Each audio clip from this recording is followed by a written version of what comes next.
Saving a Billionaire's Daughter. Chapter 1.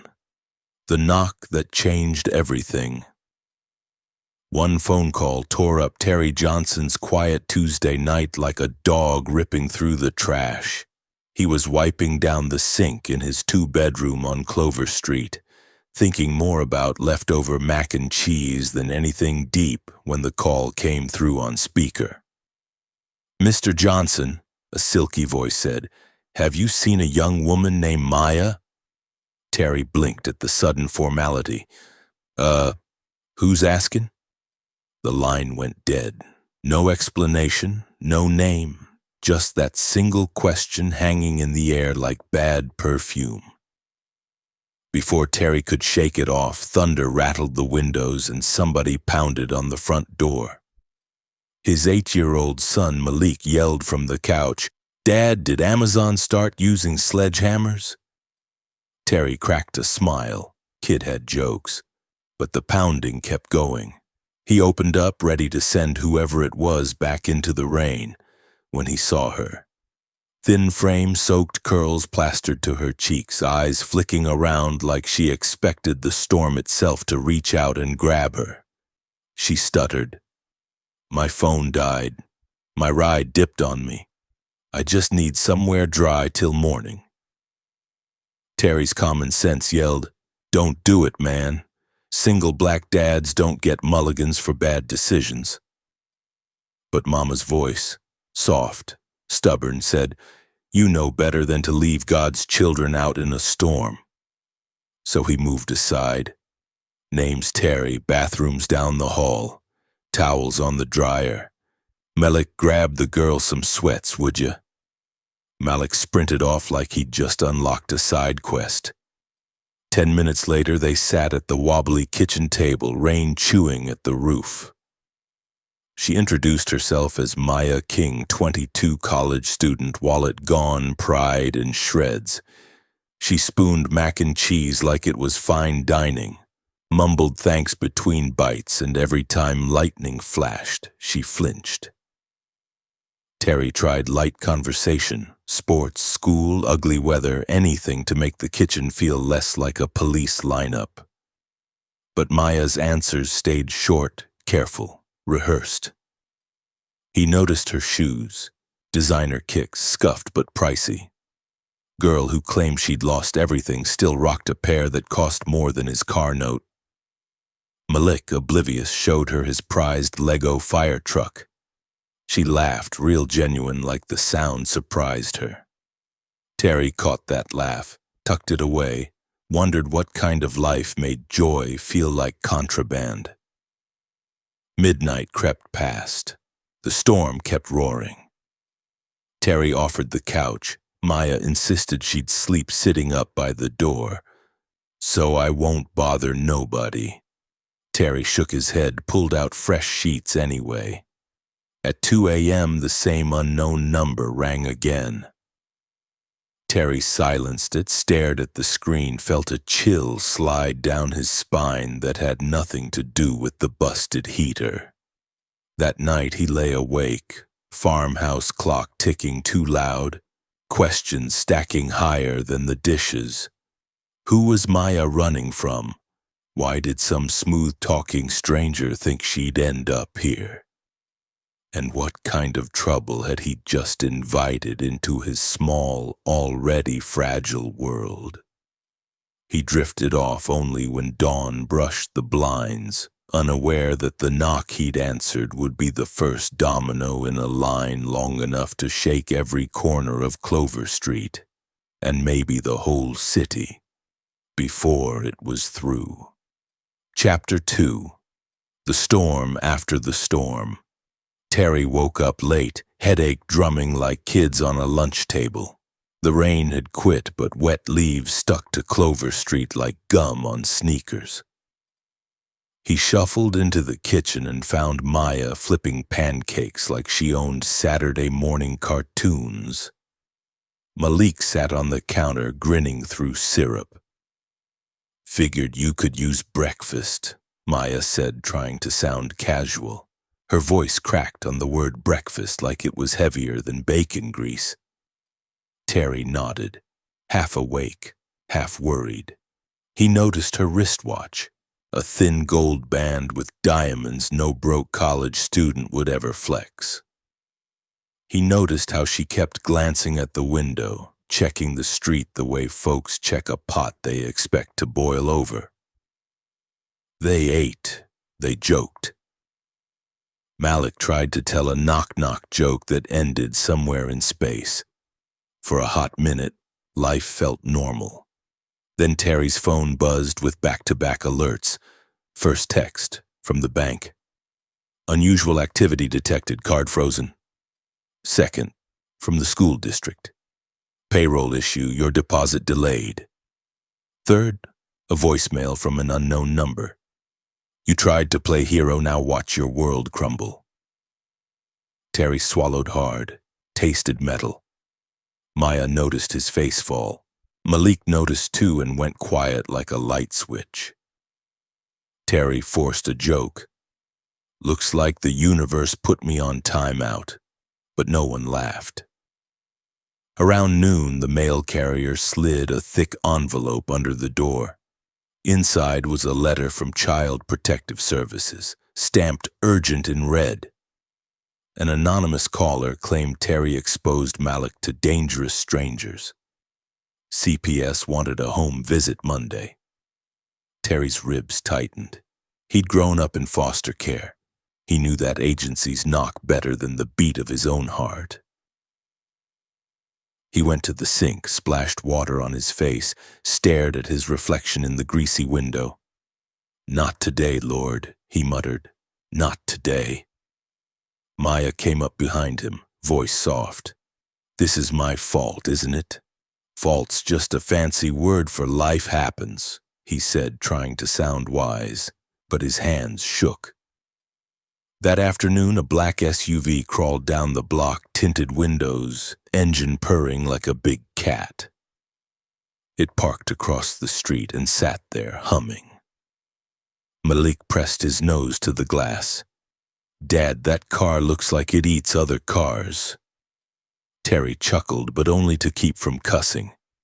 He snapped quick photos with his phone, license plate, body style. The guy in the driver's seat pretending to read a newspaper upside down.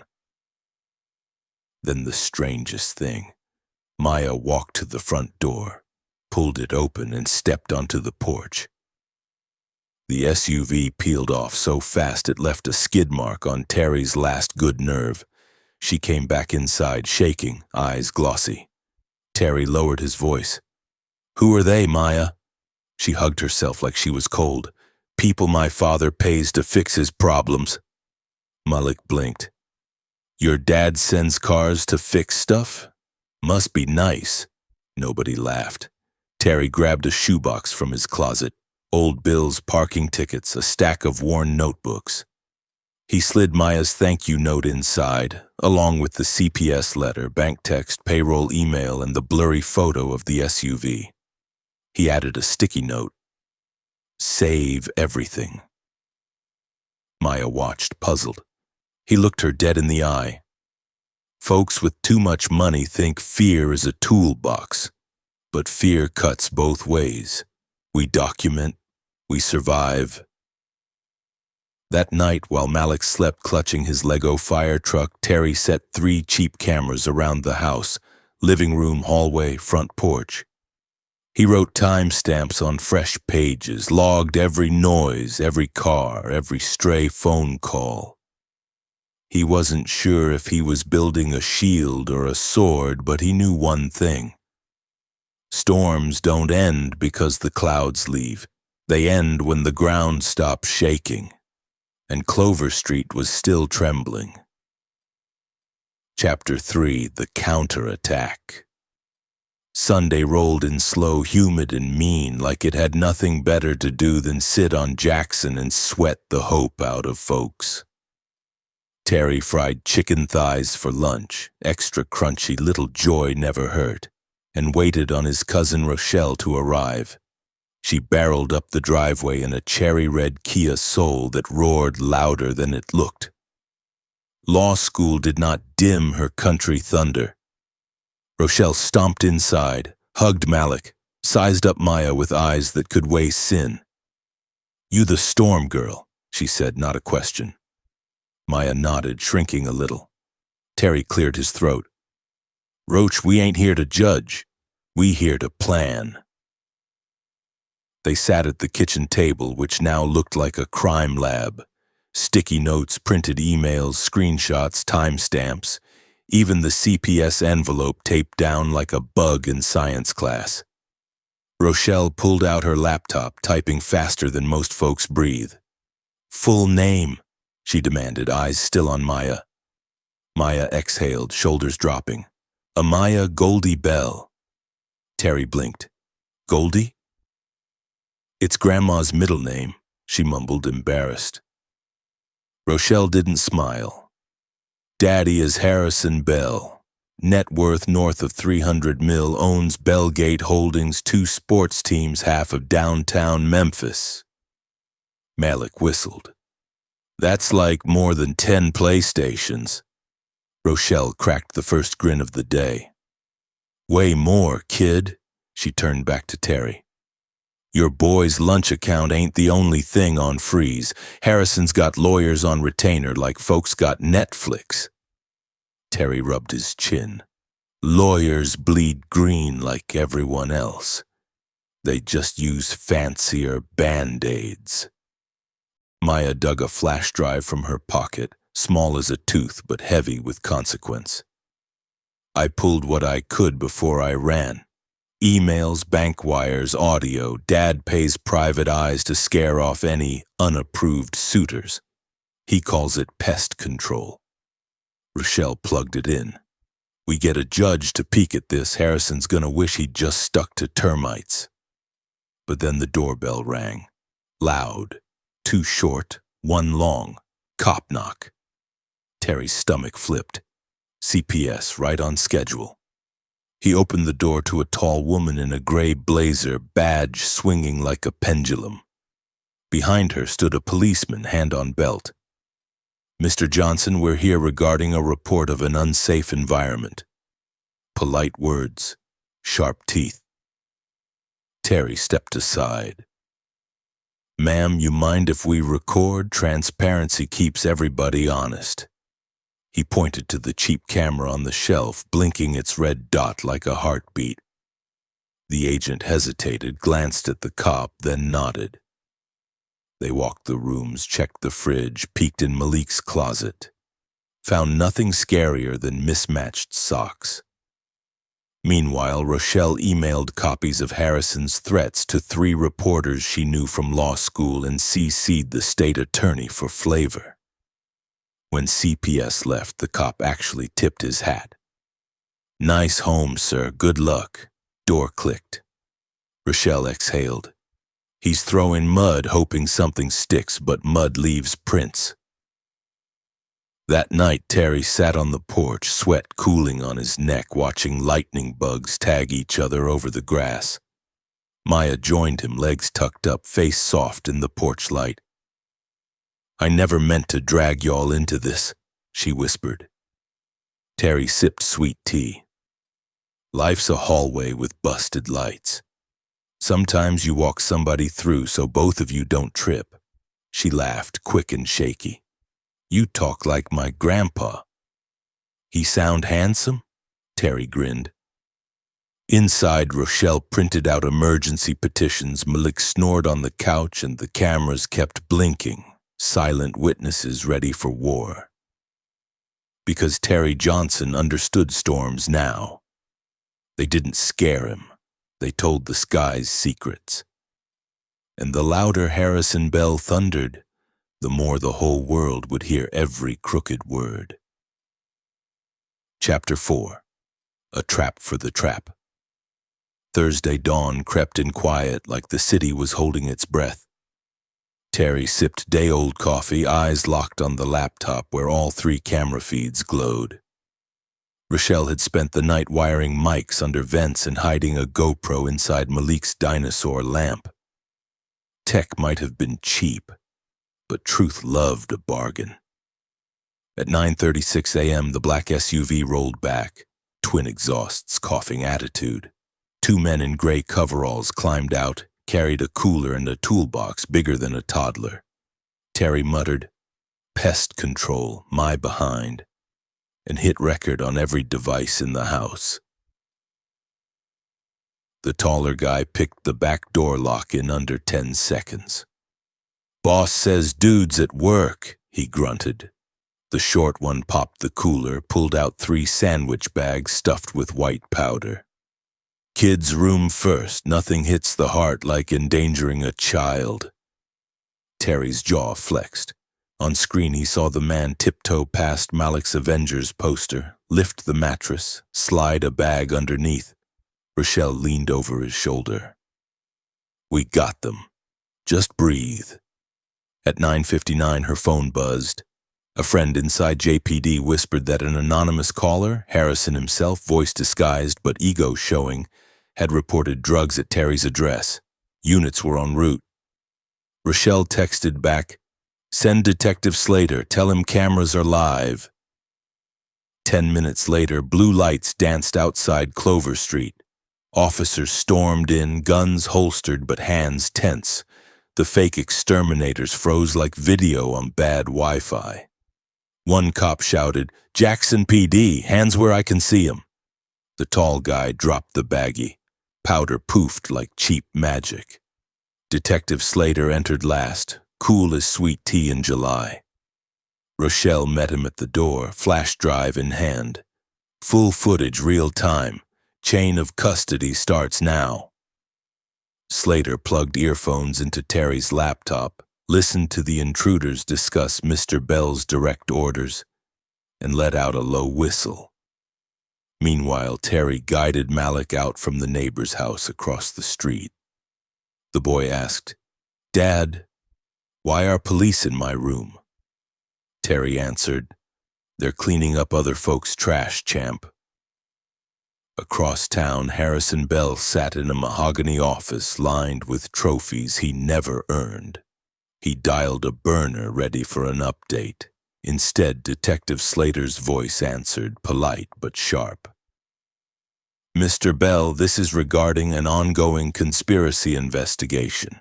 I advise you to come in voluntarily." Harrison laughed, thin and shaky. "Do you know who you're talking to?" Slater replied, "A man running out of places to hide." Within an hour, news vans parked outside Bellgate Tower. Footage from Terry's living room hit local broadcasts, then national feeds faster than gossip at a barbershop. Commentators ate it up. Billionaire caught planting drugs on single father. Hashtag Clover Street Truth trended by dinner time. Back on the porch, Rochelle high-fived Terry so hard his palm stung. Maya watched from the doorway, tears mixing with relief. "He can't spin this," she whispered. "Not with the whole city watching." Terry exhaled months of fear in one slow breath. "Storm's still loud," he said, "but guess what? Thunder never hurt nobody. It just lets folks know the lightning already struck." And somewhere behind squad car glass, Harrison Bell finally heard the sky talking back. Chapter 5. Legacy. 6 months spun by like tires on fresh blacktop, and Jackson felt different, lighter, almost humming. The Bell trial led every nightly newscast, but folks on Clover Street talked more about the community garden blooming on Terry's old lawn. Kids planted collard greens where squad cars once parked, a living reminder that good things grow in busted places. Terry now spent his mornings at the Clover Street Trust, a storefront office with chipped paint and a line of people who needed help untangling messes money had tied. Rochelle ran intake like a drill sergeant with a gospel playlist. Maya answered phones, her voice steady, no tremor left from the storm. Malik taped construction paper signs on the windows. Free legal aid, no jerks allowed. Nobody told him to change it. On a breezy Friday, the jury came back fast, guilty on every count. Harrison Bell heard the word conspiracy like it was spoken in another language. Reporters swarmed him. He stared straight ahead, suit rumpled, ego crushed down to pocket lint. A father who played God learned judges don't worship gold. That night, Terry grilled ribs behind the trust, smoke curling into a sky finally clear of thunderheads. Neighbors brought potato salad, cornbread, and loud opinions about justice. An old deacon blessed the food, thanked the Lord for victories signed in plain ink and sealed by common folks. Malik tried to moonwalk but slipped in barbecue sauce. Laughter shot across the lot like fireworks. Near the end of the party, Maya pulled Terry aside. "I'm headed to Howard this fall. Pre-law. Full ride thanks to that settlement." She grinned, tears shining. "I want to do what y'all did for me, but for kids who never even get a shot." Terry tapped her shoulder, half proud dad, half big brother. "Storm girl, you're gonna set the sky on fire." She chuckled. "Long as I don't bring the rain." Later, when the tables were folded and Malik snored in the office chair, Terry walked the quiet block. Summer lightning flickered on the horizon, far off, harmless. He thought about his own childhood, how every system seemed designed to yank the floor out. Now he was part of a new system, one built on receipts, courage, and a stubborn refusal to back down. He paused at the garden fence. Fireflies floated above the collards, tiny lanterns on night duty. Terry whispered, "Legacy ain't money sitting in a vault. It's light you leave behind for somebody else to see by." Behind him, Rochelle locked the office, humming, "Ain't no mountain high enough." Maya dimmed the porch lights. Down the road, a family he'd never met pinned hope to a headline about a janitor who outsmarted a billionaire. Storms would come again. That was life's promise. But Clover Street knew how to brace and bloom now. The cameras were still up just in case. Silent guardians watching over garden beds and late-night porch talks. Terry headed inside, heart full, shoes muddy, spirit clean. Tomorrow the trust would open at 9 sharp and another scared voice would knock on the door. He'd answer, same as always. Because kindness once planted grows wild, roots deep, leaves wide, shade enough for everyone who's been out in the rain too long.